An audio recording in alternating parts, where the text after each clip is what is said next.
Cette conversation aujourd'hui, elle va mettre en scène deux personnes. Frédéric Bedin, je crois président du directoire d'Hopscotch. Hopscotch, première agence leader du marché indépendante, et le non moins célèbre Hervé Bloch, le président de Digilinks, qui est le créateur des Big Boss et de Rendez-vous One-to-One, dont il a le secret, et on en parlera. Messieurs, ravi de vous accueillir. Vous vous connaissez, vous vous respectez, vous n'avez pas forcément les mêmes avis. Ça sera donc des débats de temps en temps peut-être un peu passionnés. J'espère qu'ils seront passionnants. On va tout faire ensemble pour le faire.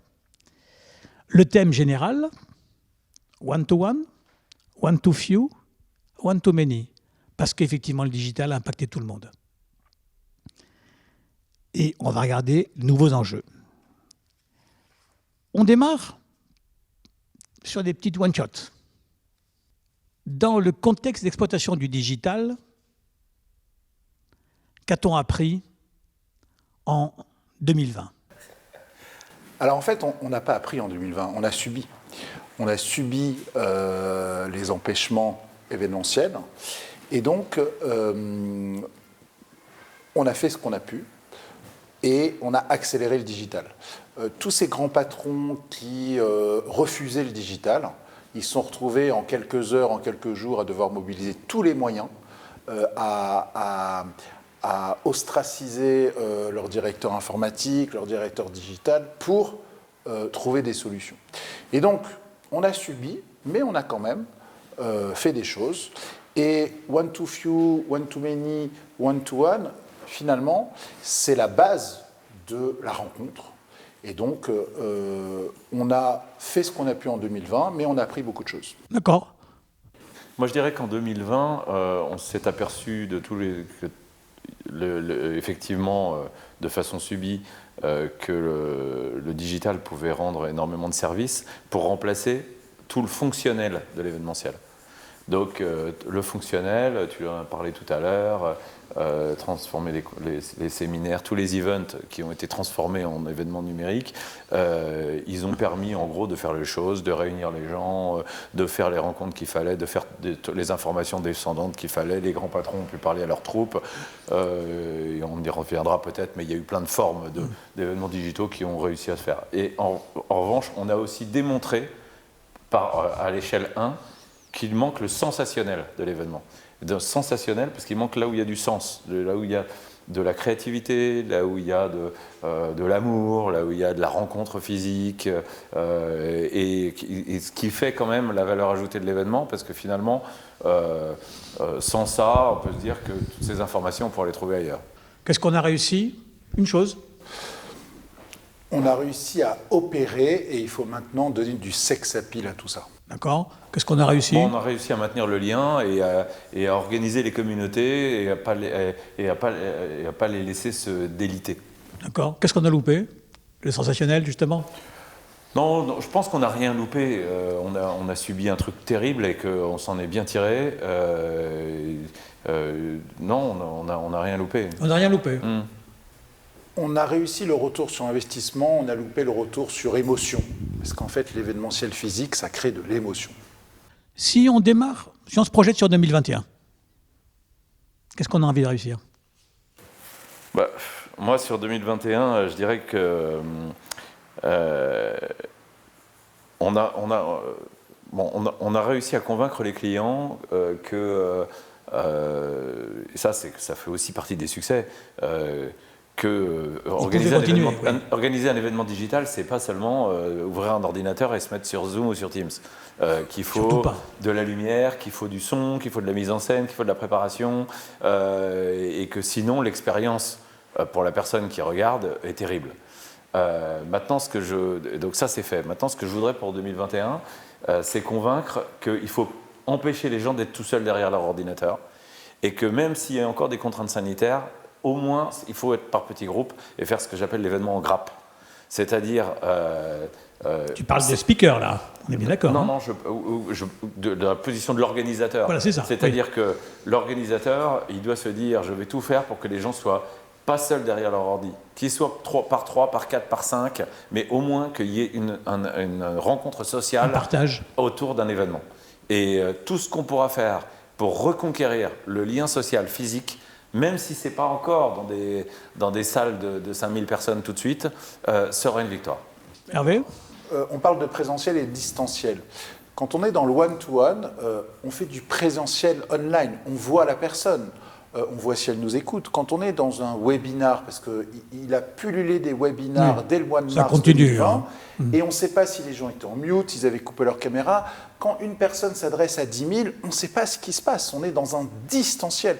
Quand on est dans une confrontation positive, relationnelle, l'un face à l'autre... Excuse-moi, je peux être au 14e rang de la salle Wagram et dormir tranquillement. Exactement. Bon. Alors qu'en one-to-one, on voit ce qui se passe. On voit si la personne interagit avec nous ou si elle est vaguement en train de nous écouter et en même temps elle regarde ses emails. Donc il faut redonner de l'émotion, il faut redonner du plaisir et il faut redonner de la relation.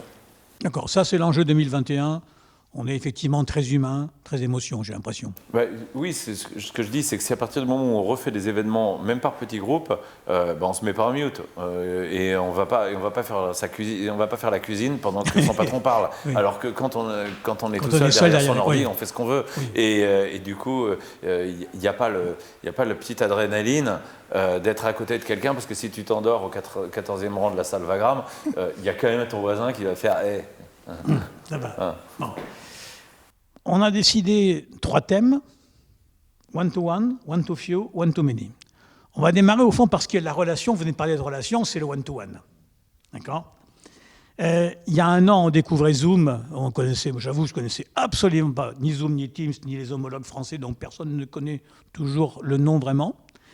Ça, on a su apprendre à se parler.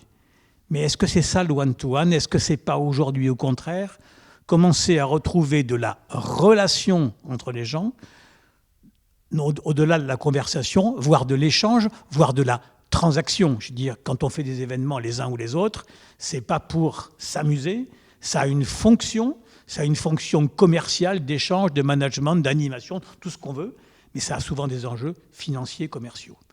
Alors, toi, l'agence organisateur, effectivement, d'événements, on en est où pour toi sur le one-to-one et est-ce qu'on peut progresser aujourd'hui dans justement ces relations transactionnelles ? Alors, pour faire très court, moi je dis que la communication one-to-many était quand même en fort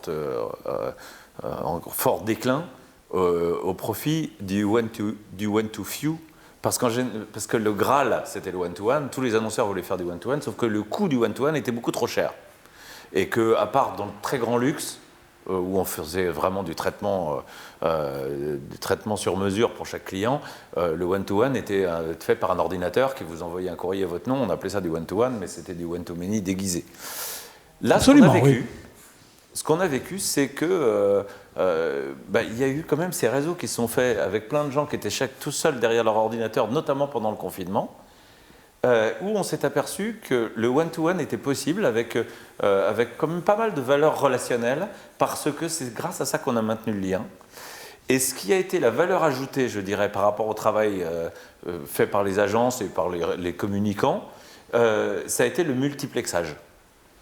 C'est-à-dire, le multiplexage, c'est ce qu'on voit à la télé quand il y a plein de sites qui émettent en même temps et qu'il y a un animateur qui dit, par exemple, la soirée du foot, là, il y a un but à tel endroit, là, il y a un but à tel endroit, ou bien pour la soirée de l'Eurovision. Les élections présidentielles. Et ça, c'était un petit peu le Graal des agences d'événements dans le temps, parce que c'était très, très dur à faire et ça demandait des moyens qui étaient tellement chers qu'on n'arrivait pas à le faire. Et faire des événements en 10 sites, on le faisait quelquefois en passant par des satellites et tout, mais ça coûtait très cher. Et là, c'est une conquête En fait, c'est la technique qui a permis ça. La technique a permis de le faire, très simplement. Et du coup, comme les gens étaient tout seuls chez eux, on a inventé une manière d'équilibrer la relation par le multiplexage, c'est-à-dire qu'il n'y a plus un type qui parle et les autres qui écoutent, mais tout le monde peut être le speaker avec le même niveau d'interface, d'interrelation. Non, mais d'autorité. Voilà, le même niveau d'autorité. Voilà, dans certains cas. Alors évidemment, ce n'est pas le cas des vœux du président. Mais dans des brainstorming, dans des réunions internes, Dans du travail de production. Dans du travail. Chacun, au moment où il prend la parole, où il appuie sur le bouton qui lui permet de mettre ses slides sur l'écran de tous les autres, eh bien finalement, il est dans la même posture d'autorité que le grand patron. Oui, c'est marrant. Ok, Hervé, toi, alors là, le one-to-one, chez toi, ça a un sens très précis. Alors le one-to-one, c'est le cœur, puisque en fait, nous, on organise des événements business, et donc dans le business, il faut qu'un acheteur et un vendeur échangent ensemble, et il faut en amont qu'on prépare ces one-to-one, c'est-à-dire que rien n'est laissé au hasard. Il faut absolument que l'acheteur déclare ses sujets et que le vendeur sache y répondre. Ça, on le savait le faire avant, en présentiel, en face à face, entre un demandeur et quelqu'un qui avait la réponse. Exactement.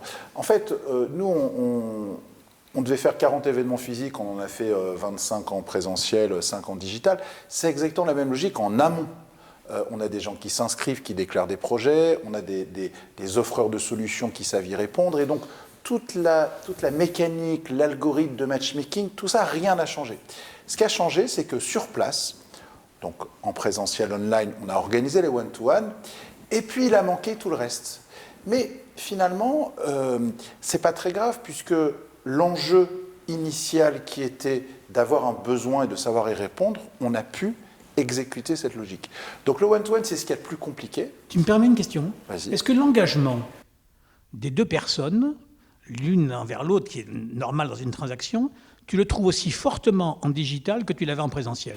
Alors, il est encore plus fort parce qu'en présentiel, il y a toujours le fameux pic-assiette qui vient là pour prendre des petits fours, pour voir ce qui se passe. Alors que là, non. Un décideur qui vient choisir 15 sujets pour faire avancer sa digitalisation et qui va enchaîner 15 visios avec des prestataires, il n'a aucune assiette à piquer, donc son taux d'engagement est plus fort. Donc en fait, en digital, on a vu d'autres populations arriver, des grands patrons qui ne veulent pas se mêler dans un événement, des gens qui... On m'a dit aussi des plus juniors.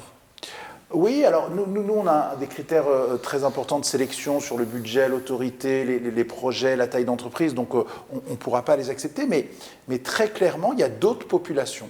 Il y a des gens qui sont férus de digital, et il y a des gens qui n'en peuvent plus du digital.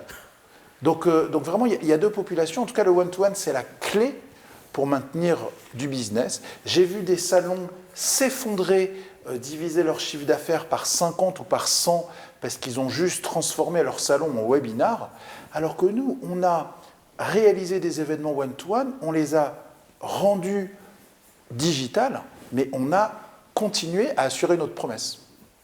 Tu as des salons ? Tu gères des salons ? Pas des salons sous la forme de salons traditionnels, bien qu'on devait organiser quand même le salon de l'auto. Oui, c'est ce auquel je pensais. Donc on avait... Et là, vous n'avez pas du tout imaginé une solution digitale Non, c'était... Alors, en forme de salon, non. Oui. Mais pour répondre à la question très précisément, on a travaillé pour Renault et un peu pour Peugeot aussi, pour les aider à digitaliser la communication qu'ils devaient faire sur le salon de l'auto. Pour Renault notamment, on a organisé un événement online.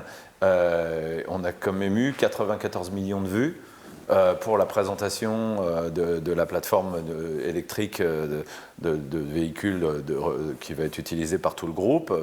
Et c'était la première présentation de Luca Di Meo. Et juste pour donner un autre chiffre, rien que sur Twitter en direct, on a eu 2,2 millions de vues. Mais il faut savoir que... En direct. Il y avait 5 personnes sur le plateau, il y avait 50 personnes dans l'assistance et il y avait 140 techniciens en régie. Oui. D'accord. Vas-y. Moi, je voulais dire une chose. On est obligé de montrer des vaches au salon de l'agriculture. On est obligé de montrer des voitures au salon de l'automobile, des avions au salon du Bourget. Donc, en B2C, on doit montrer des choses. Et bien, moi, je suis convaincu qu'en B2B, c'est deux personnes qui ont intérêt à se parler. Le one-to-one suffit. En B2C, on doit montrer.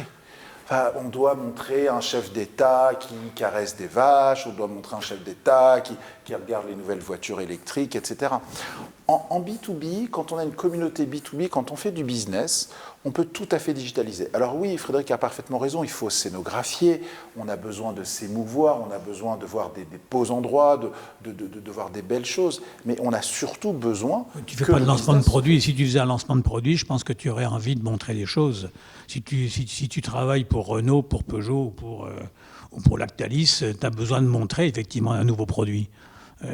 Moi, j'ai un ami qui travaille pour L'Oréal Luxe et il a tout digitalisé avec des iPhone 12 à gauche, à droite, etc.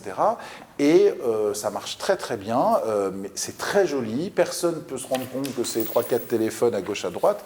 Et pourtant, on est dans une expérience immersive très belle et on est dans la logique du luxe.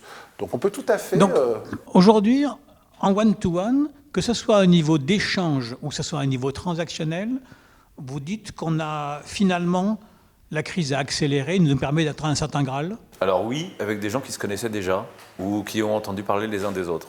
Ce qui manquera toujours online, que ce soit en one-to-one ou en one-to-few, c'est la sérendipité. La sérendipité, pour ceux qui ne savent pas ce que c'est, oui, c'est le bon hasard. La capacité à trouver une idée qu'on ne cherchait pas, en gros. Or, quand on se promène, l'exemple le plus simple, c'est un salon. On vient dans un salon pour voir les 3 fournisseurs qu'on connaît bien dans le secteur. Et évidemment, en se baladant dans les allées pour aller sur leur stand, on tombe sur quelqu'un d'autre qu'on ne cherchait pas. Et on trouve ça génial. Et on revient en disant « Oh là là, j'ai vu un truc incroyable ». Bon. Ça, c'est très difficile à faire sur Internet. Et l'autre sérendipité, c'est celle du congrès. Et dans un congrès, on va tous pour écouter quelqu'un qui est le speaker officiel. Ça, c'est la raison principale. Ouais. Mine de rien. Initiale. Voilà. Et la raison initiale, c'est le fait générateur de notre venue et à la limite, c'est l'alibi officiel. Bon. On vient tous pour écouter ça ou pour écouter son patron parce que c'est la convention annuelle. Obligatoire. Mais ça, effectivement, on peut très bien écouter le même speech avec les mêmes slides derrière son ordinateur tout seul sans voyager.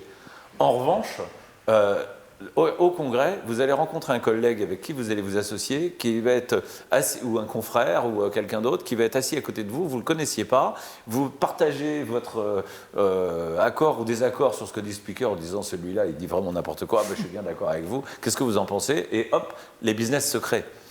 Et de la même manière dans les entreprises, les grands patrons, quand ils organisent une cérémonie des vœux, c'est pas pour raconter qu'ils souhaitent beaucoup de bien à la famille de leurs collaborateurs pour l'année. C'est pour faire du team building, c'est pour que les gens se voient, etc.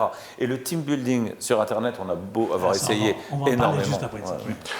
Je dirais qu'il y a du business et du networking. Le business, on peut le répliquer. Le networking, c'est beaucoup plus compliqué. J'aime bien l'idée. Alors, on va en parler. Networking sur le deuxième thème qui est un peu le one-to-few. C'est-à-dire, là, il y en a un qui parle et puis il y a des petites communautés. Alors, c'est sûr que, bon, to-few, on se dit le digital, ça amène le ciblage. Ça, d'accord, on peut cibler, on peut parler à un tel et pas un tel, on peut différencier les communautés, tout ça. Est-ce qu'on a vraiment atteint l'objectif là-dessus avec le ciblage? Est-ce qu'il n'y a pas des choses qui vont nous manquer? La parole est à vous. On parle de one-to-few, mais très vite, on fait du few-to-few. On va parler de ce fameux réseau social Clubhouse qui a débarqué dans le monde. C'est là, oui, ça s'accélère. Là. Moi, j'ai fait quelques rooms, donc one-to-few, et très vite, je fais monter des speakers. Donc on se retrouve few-to-few, et puis finalement, la room fonctionne, il y a 200, 300 personnes, donc on devient few-to-many.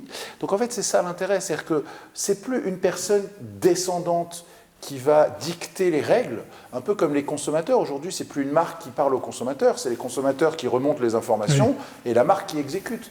Et ben, c'est pareil dans les logiques. Donc en fait, il y a effectivement le one-to-one, le one-to-few, mais qui très vite devient du few-to-few, voire du few-to-many.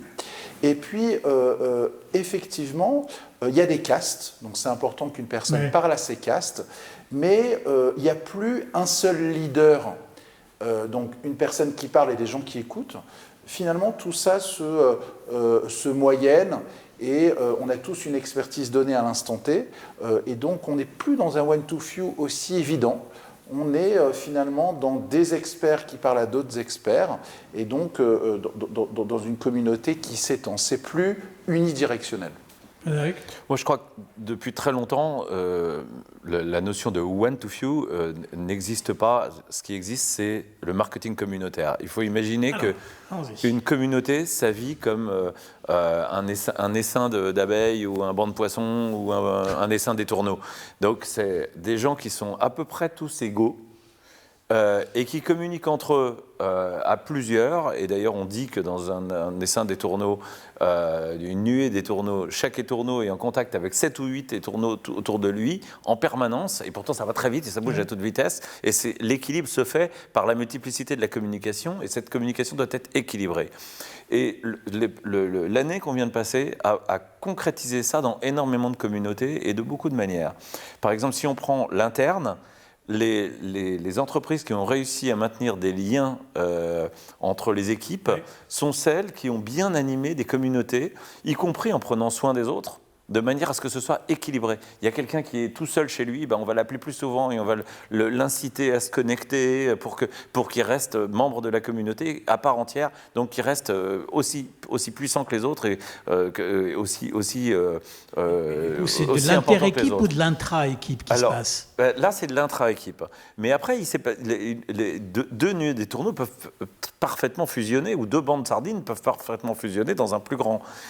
Et c'est un petit peu mystérieux. Hein. On parle de physique quantique pour essayer de comprendre comment ça marche, parce que c'est plein de petits individus et qui ont un comportement cohérent.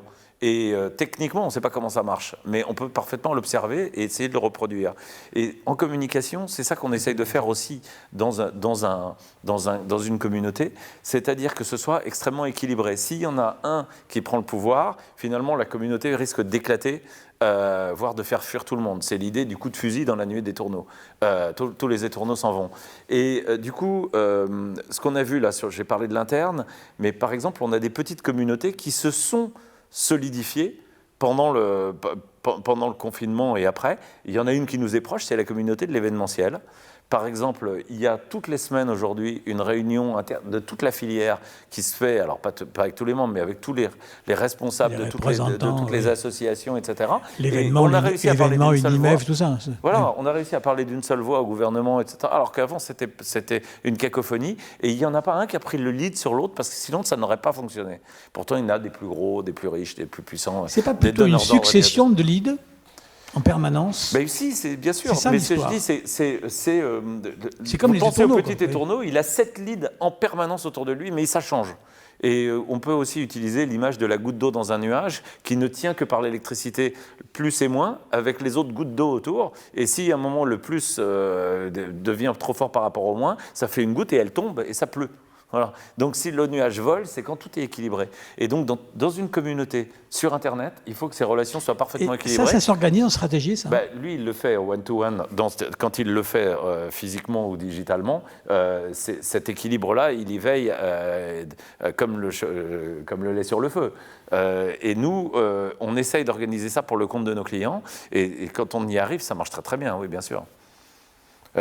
On a des événements de type les grands événements B2B de Microsoft qu'on fait depuis 15-20 ans, qui sont montés sur ce modèle-là, avec des sous-communautés et des méta-communautés, mais en essayant de faire en sorte que ce n'est pas forcément la personne qui est sur scène qui est la plus importante, ce n'est pas forcément tous les participants sont aussi importants. Toutes les fonctionnalités digitales dont on a besoin pour faire ça, vous les avez maintenant?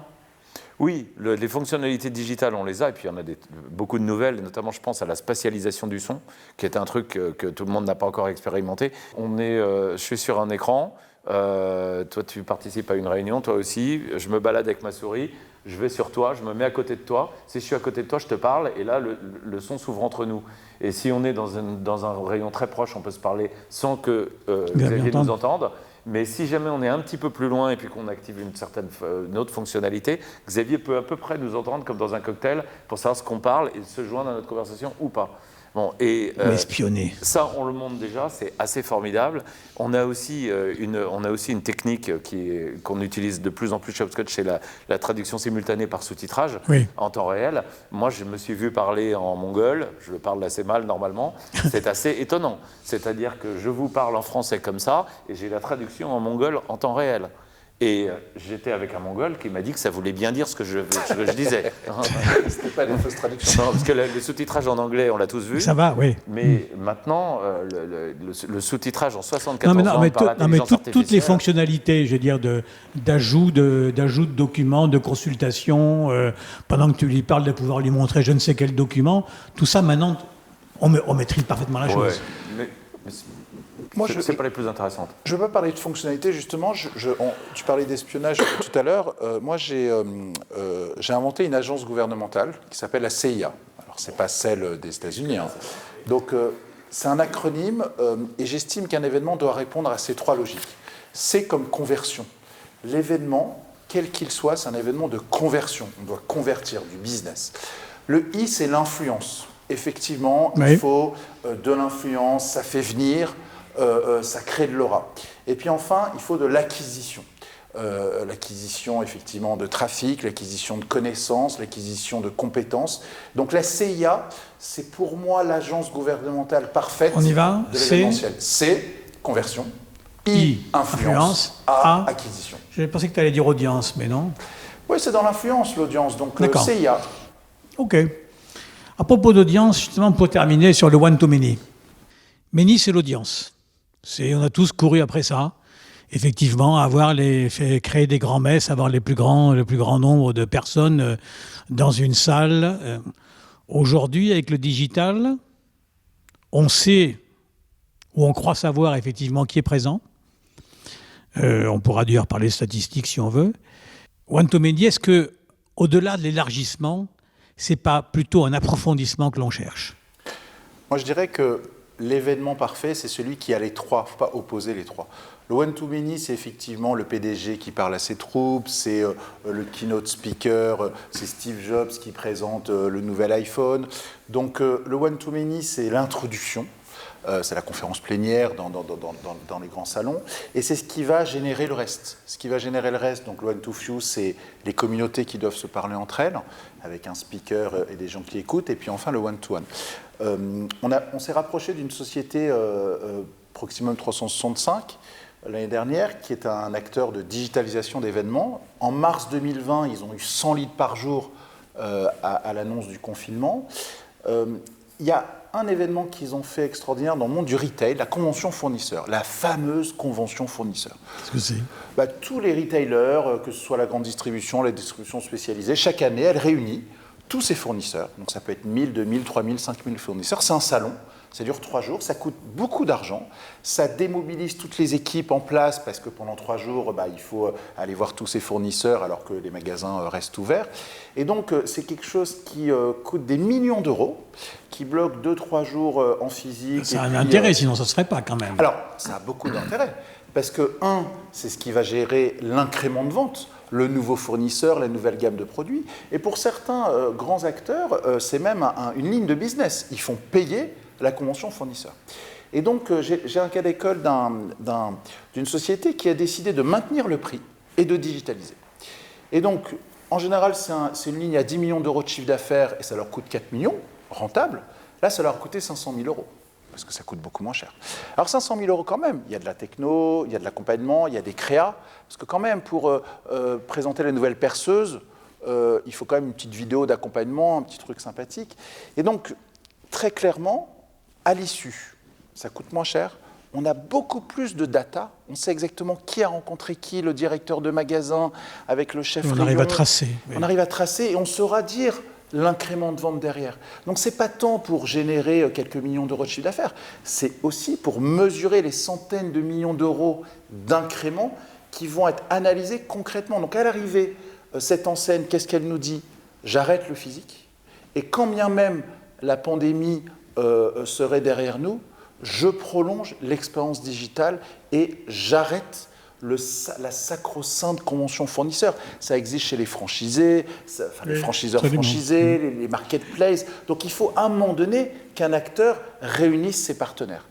Et donc ça fait 30 ans, 40 ans que ça existe en physique. En fait, ce que tu dis, c'est que le digital, là, c'est pas une contrainte, c'est une opportunité dans l'histoire. Alors ça a été vécu comme une contrainte, mais à l'issue, on se rend compte que c'est plus fluide, c'est moins cher, ça a plus de data et plus d'efficacité. Ouais. Moi, je pense que alors, on est en one-to-many, mais ça marche aussi en one-to-few si c'est une grande communauté. Les événements vont se transformer en papillons. C'est-à-dire que l'événement physique... Décidément, nous avons des... Voilà. Mais je prends des images aujourd'hui. Parce que l'événement physique, ce sera le corps du papillon et il ne va pas disparaître. Il sera peut-être plus petit dans certains cas, mais il y aura toute l'aile de gauche du papillon, c'est avant, et ça c'est online. Et on va mobiliser les communautés, mobiliser les participants, les faire co-construire les contenus et travailler quelquefois pendant très longtemps, tous ensemble pour créer de la valeur qui va être présentée dans l'événement physique, où là il y aura de la rencontre fortuite, il y aura des rencontres humaines, du team building. On va pouvoir avoir des expériences de mammifères plutôt agréables et sympas. Déjeuner, dîner, des plaisirs qu'on a oublié de... Qu'on a oublié, voilà. ça, oui. Et puis l'aile droite du papillon, eh ben, c'est toutes les retombées, tout ce qu'on aura fait sur place, qui va pouvoir être partagé, l'engagement de chacun sur les réseaux sociaux, et ça peut ne jamais s'arrêter. Elle peut être très grande, cette aile. Et c'était quelque chose qu'on essayait de faire avant, mais on avait beaucoup de mal, parce que l'ensemble des participants n'avaient pas l'expérience technique.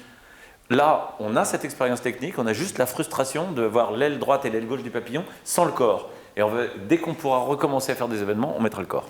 Est-ce qu'on n'est pas en train d'arriver à quelque chose à plusieurs étages? C'est-à-dire que on va avoir des événements qui vont être dans le live, qui soit en présentiel, en hybride, ou en ce qu'on veut, va avoir un certain niveau. Et au fond, on va avoir tous les réseaux sociaux. On n'avait pas parlé pour l'instant, mais tu as lâché le mot. Les réseaux sociaux qui vont donner l'ampleur, donc l'audience, donc construire le MENI. C'est-à-dire qu'un événement va très, très vite devenir une plateforme avec des moments où il va se charneliser. Absolument, oui. Physiquement, que ce soit effectivement sous forme de vidéo pour certains, tout le monde au même endroit ou bien par grappe, mais bon, il y aura un moment de charnelisation. Et puis, il y aura des moments de vie de la plateforme différemment. Comme des spasmes. Un peu comme des spasmes, mais aussi, ça permet de gérer les fuseaux horaires, ça permet de gérer le télétravail, ça permet de gérer des tas de nouvelles choses qu'on a expérimentées et qu'on ne va pas perdre. On a gagné, certaines libertés et des nouvelles interactions. Autant que ces nouvelles interactions enrichissent la future manière de travailler tous ensemble. Je suis d'accord. On va lancer une communauté dans le spatial, Space 365. En fait, il se passe des choses toute l'année. Pourquoi attendre un an pour se parler? On a besoin de ce moment charnel, on a besoin de cristalliser la relation. Mais finalement, une communauté, elle peut s'animer toute l'année. Donc en fait, elle doit. Donc demain, les communautés vont être animées à travers le digital toute l'année. Il va y avoir des rencontres pour cristalliser la relation. Donc ce n'est pas des événements qu'on fait toute l'année, c'est une plateforme qui anime sa communauté toute l'année et qui est jalonnée par effectivement des événements physiques, quand on peut se réunir, et quand on peut organiser des multiplexes ou des rencontres en petits comités très premium, ou effectivement des grandes messes un peu plus larges. Donc il ne faut pas opposer l'événement digital et l'événement physique, il faut accompagner cette mutation, ce fameux papillon qui va être le liant toute l'année des pairs d'une communauté, avec des rencontres physiques, des rencontres digitales et des échanges toute l'année. Alors le new normal, c'est ça? Une minute pour le définir chacun, ou une 30 secondes pour le définir? On a subi en 2020 le digital, en 2021 on va pouvoir reprendre du physique, et donc on va prendre le meilleur des deux mondes. Le meilleur du digital, c'est la concentration, c'est la fluidité, mais il n'y a pas de sens, on parlait des mammifères, on a cité plein de mammifères, nous sommes des mammifères, on a besoin de renifler, de sentir, d'observer, d'écouter, et donc il n'y a pas mieux que la sérendipité physique pour ça. Donc prenons le meilleur du physique et prenons le meilleur du digital. Le mot de la fin, Frédéric ? Moi, je crois qu'il va y avoir du revenge meeting et du revenge traveling, que tout le monde va vouloir absolument faire la fête, se rencontrer, ça voyager. Sera pas plus mal, hein. Et ça, c'est sûr, dès qu'on pourra. Si j'ai un mot d'espoir, c'est que après la grippe espagnole des années 1918 à 1920, et ben, la belle époque, qui était pourtant un truc florissant, n'est pas revenue de la même manière. C'est devenu les années folles. Et les années folles, c'est les relations publiques dans notre métier, mais c'est l'automobile, le cinéma, le jazz, le surréalisme. Les produits, la conso. Les débuts de la consommation, etc. C'est-à-dire que ça a été une accélération incroyable, et avec des technologies qui existaient avant-guerre. Et avant la pandémie, comme l'électricité, mais là, elles ont remplacé définitivement le charbon, etc. Et donc, le surréalisme a remplacé l'art moderne. Pourtant, les deux étaient bien, il n'y a pas de problème, mais et le jazz, et même a créé les débuts du rock'n'roll. Enfin, ça a été l'accélération du siècle. Et moi, je suis persuadé qu'on va vivre la même chose, mais grâce à l'électricité d'aujourd'hui, c'est forcément le digital. Et la manière dont le digital nous a permis de communiquer tous ensemble beaucoup plus vite. Eh bien, messieurs, merci. Vive le jazz. Tu voulais rajouter un mot? Et juste pour se rappeler quand même que le commerce a des millénaires, et donc on a toujours fait des événements à l'époque de la Mésopotamie. En fait, en permanence, on a structuré. Avant, c'était à ciel ouvert, et puis ensuite, il y a eu des halls. Donc finalement, l'événementiel a autant d'années que l'être humain. Je suis d'accord. Le sens de la fête, ça fait depuis longtemps. Juste pour terminer cette émission, je voulais vous montrer à la caméra un ouvrage qu'on vient de sortir. Très joli. Qui s'appelle donc le Trendbook. Le Trendbook, je pense que vous le voyez bien à la caméra. On a sorti ça avec Meeting de Laurence Rousseau. Laurence qui est en même temps et animatrice de Meeting et rédactrice en chef de Mayenne. Et vous avez un 100 pages sur en fait, l'évolution des events, tels que nous on la voit effectivement à la rédaction pour 2021-2022. On a joyeusement appelé ça « Transformer l'incertitude ». Je pars avec. Je te le donne. Je l'ai déjà reçu. Merci. Merci.